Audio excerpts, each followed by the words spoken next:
Саламатсыңарбы, урматтуу кыргыз элим. Жана Кыргыз Республикасынын президенти Садыр Нуркожоевич, генеральный прокурор Кыргызской республики Зулпушев Курманкул Токторалиевичке кайрылуу жасайт элем менчи. Себеби азыр мен Фейсбуктан ачып карап отурсам Бактыгүл Сейитбекованын кылган иштеринин баарын көрүп, шунчалык неужели Кудайдын да көзү бар экенин көрдүм да.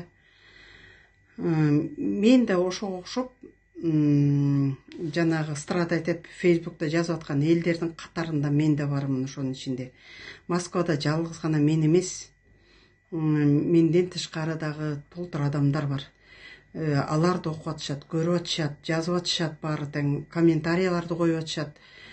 Бактыгүл Сейитбекова ушундай бал тилге салып, адамды кандай бир магиясы барбы билбейм, бир ушундай бир таттуу сүйлөйт.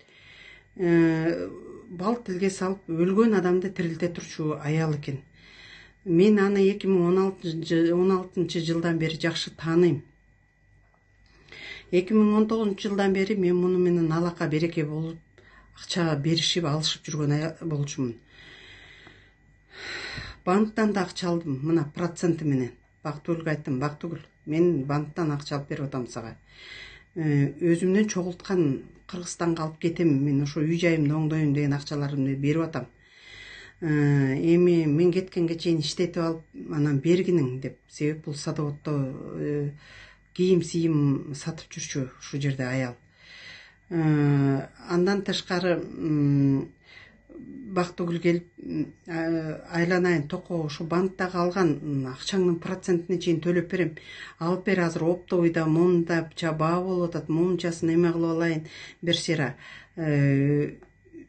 Али ханымдын үй жайын, майда чүйдөсүн оңдотуп алайын, берем акчаңды деп ушундай бир сүйлөп бал тилге салды да.